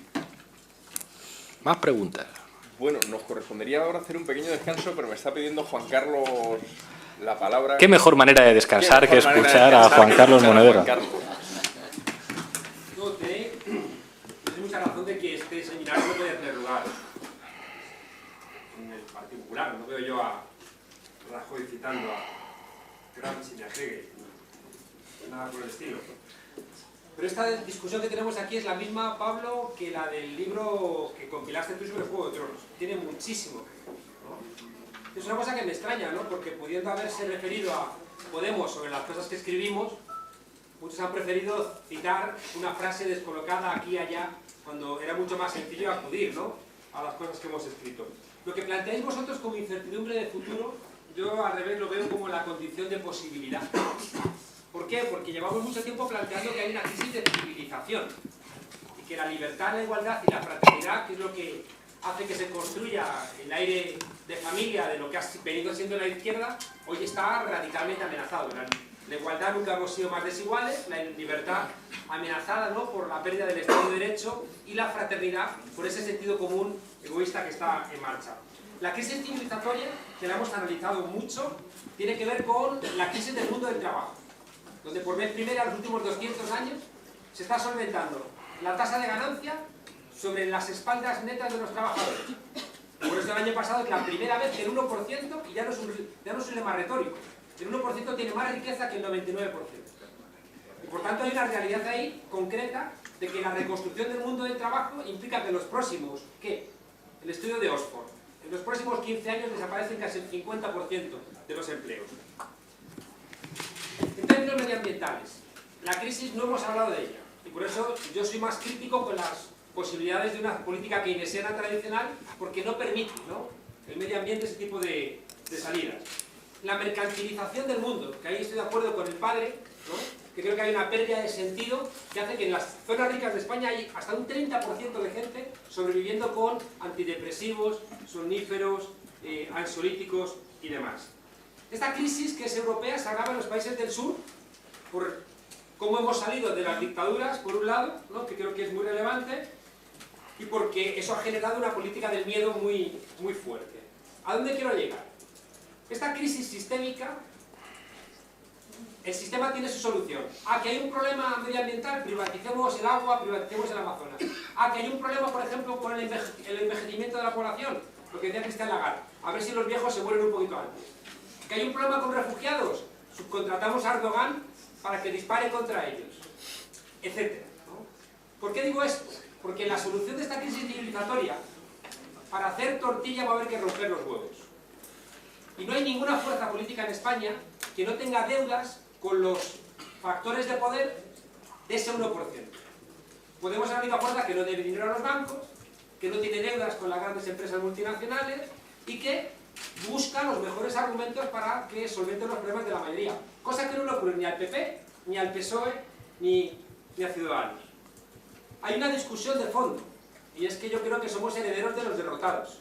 Por eso en el libro a mí me gustan los Stark, porque aunque cuelgue la cabeza del castillo de los Lannister, del bueno de Ned desde el primer capítulo, no voy a contar más. No hay más. No resucitan, tranquilos. Desde a que cuelgue, ¿no? Desde el primer capítulo, la cabeza de Ned Stark es precisamente esa derrota la que permite la posibilidad de una alternativa, ¿no? Por eso yo no leo las derrotas en términos como de fracaso, sino que al revés, son las derrotas las que permiten una reconstrucción moral que no está en las victorias. Que alguien me explique, en términos morales, el bochorno del Partido Socialista saliendo, dando gritos de alegría cuando ha tenido el peor resultado de su historia. Que alguien me explique a Rajoy fuera de la alegría personal que le daba haber ganado las elecciones, pero que no puede explicar la parte terrible que implica de haber dejado de lado la política de corrupción. Conclusión de lo que estoy planteando. Yo creo que a esta crisis de civilización no podíamos responder electoralmente sin más. ¿Por qué? Porque reclama un cambio de conciencia, un cambio de cultura política, y en las elecciones prima la brocha y no prima el pincel. Y eso es lo que cosas que tú has planteado y que parecen contradictorias, no lo son solamente con un análisis profundo. Es evidente que el Partido Socialista hace mucho que ha dejado de ser socialdemócrata. Pero ¿cómo va a ser socialdemócrata si el corazón de la socialdemocracia es el Estado social y la reforma del artículo 135 en la dinamita? Si el corazón de la socialdemocracia es la economía mixta y están en contra de que, por ejemplo, los bancos rescatados con dinero público sean el embrión de una banca pública. Se han renunciado a las políticas keynesianas porque la primera reforma laboral que limita la posibilidad de un pleno empleo de calidad es la que hace Zapatero y después la apuntala Rajoy. Pero estas cosas, Pablo, que son de fondo y que tienen razón, en plazos electorales no se puede explicar. Y por eso yo estaba deseando que terminasen, joder, 6 elecciones en 2 años. Si es que solamente la pueden aguantar los caraduras. Es decir, que 6 elecciones en 2 años la puedes aguantar solamente si tienes una maquinaria con equipos de marketing que les da igual apoyar a uno o a otro. La conclusión de esto que estoy planteando, frente a vuestra intuición, yo creo que de cierto escepticismo, es que el escenario que hay en España es un escenario de apertura brutal. Y que lejos de cerrarse un ciclo, yo creo que lo que se demuestra es que hay una España que bosteza y una España que emerge. Lo que pasa es que, como siempre hemos dicho, citando a Gramsci, lo viejo no termina de marcharse y lo nuevo no termina de llegar. Es que el toro de Tordesillas está ahí, pero el bochorno que produce el toro de Tordesillas indica que hay una España emergente. Granados, desde la cárcel, le echa una bronca a Ramón Espinar, llamándole bolivariano cuando le dice que has llevado hasta las cucharillas de los bares, Granados. Esa imagen de Granados en la cárcel está ahí y ha sido sancionada por la victoria del Partido Popular, pero pertenece a una España absolutamente periclitada y pasada. Nos estamos encontrando en un escenario donde el PP se está lepenizando. Es una idea muy clara, ¿eh? Es decir, el Partido Popular dice, da igual que robéis, te voy. Eso es una idea que corresponde más que a una nueva derecha, a una derecha lepenizada, que también explica por qué Ciudadanos no ha sido capaz, ¿no?, de representar una nueva derecha. Y el Partido Socialista, de alguna manera, te digo, dormitando. La gente le gustó mucho que fuéramos el zorro que le hace la zeta en la mejilla al virrey rijoso y corrupto. Pero esto no implica que la gente quiera que el zorro sea el virrey. Eso hay que demostrarlo. Y por eso yo creo que la única forma de demostrarlo es en los espacios donde la gente vea que somos útiles. Y claro que es en la calle. En la calle es, me refiero, en donde se están construyendo respuestas a este desmantelamiento de la libertad, la igualdad y la fraternidad. La calle no se está dando voces. La calle es estar con las mareas, la calle es estar con los sindicatos, la calle es estar con los desahucios, la calle es estar con las reflexiones y, por supuesto, también el Parlamento. Pero el reto final es que el Parlamento puede ser diferente. Mirad, hemos hecho una cosa que yo creo que diferente, una transversalidad light de una transversalidad densa. Que alguien me diga que el derecho a decidir era un marco ganador en España. Por ningún lado. En cambio nos atrevimos. y hemos hecho una repedagogización de España de entender que somos un país de países. Y a priori, si hubiéramos aplicado hipótesis populistas, diríamos, no, nunca podremos ir a favor del derecho a decidir porque es que es un marco perdedor. ¿Qué asumimos? Coraje. Y dijimos, como creemos que esto es lo correcto, porque en el análisis es correcto, vamos a defenderlo. Y lo vamos a defender en Barbastro, en Llobregat, en Sevilla y en Donostia. Y gracias, no era marco ganador porque una parte importante de España estaba en contra. Y mi planteamiento es que si asumimos esa misma idea de identificar esa crisis civilizatoria, de cuál es la respuesta que tiene el sistema y cuál es la respuesta alternativa, y que no tenemos miedo para luchar contra ese 1%, yo creo que el marco parlamentario de oposición es ideal para que realmente la gente sepa quiénes somos, cuál es nuestra capacidad y cuál es nuestra utilidad, más allá de la emoción que le ha dado a la gente vernos en televisión, confrontarnos a personajes que producen rechazo profundo en la gente que tiene un mínimo de sensibilidad en la tele y te dicen dale caña a fulanito, dale caña a menganito. Por tanto, yo digo, mi conclusión es que 71 diputados, 23 senadores, es un escenario de capacidad institucional de gente que no debe dinero a los bancos, que se considera de la calle y que sigue queriendo cambiar el sistema porque sabe que la respuesta del sistema van contra las mayorías. Creo que nos sitúa para mí en un escenario, no el ideal, porque el ideal hubiera sido ganar, pero un escenario profundamente positivo.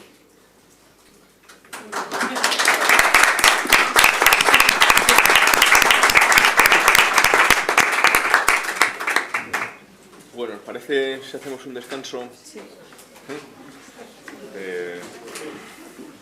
Retomamos 6:30. ¿A qué hora, Luis? 20 minutos. A 1:30. ¿Qué y media? Las 12. Los drinks me los llevo. Pero tenéis que ir en vuestros coches, me han dicho, no podéis venir. ¿Qué quieres? Todo regalo. No entiendo. ¿Sí? Los de seguridad. Vamos a hacer una entrevista arriba en el Felipe y casi me matan cuando he dicho que se iba a fallar el coche. Hay que volver a esto. ¿Ahora hay que ir? ¿Y queréis hacer descanso y volver? ¿No habéis terminado? Tenemos que volver, ¿no? La clausura el viernes. Vale, sí, pues háblalo con Juan Carlos, yo lo hablo con Tania y con Manolo, porque son los que cierran. Claro, o sea, no van a estar... Si no queréis, no se hace tampoco. Sí, sí. Carolina sí, pero no vamos a estar todos los días, o sea, yo sí,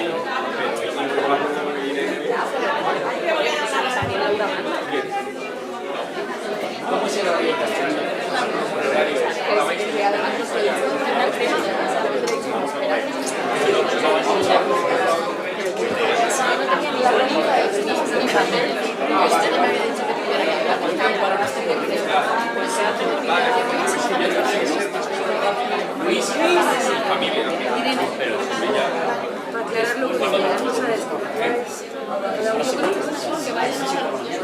Hay sesión por la mañana. Le he dicho, espera un momento. Vale, no, Vamos a hablarlo por depende. ¿Puede haber? No comemos ahora. La entrevista a la Confu está diciendo ya que es ahora.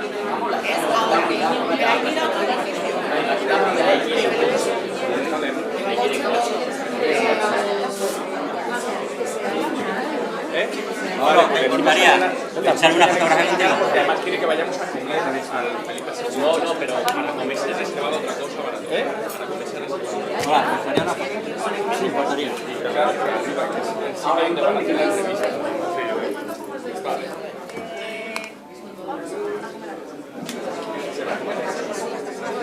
Habla con Laura. Muchas gracias.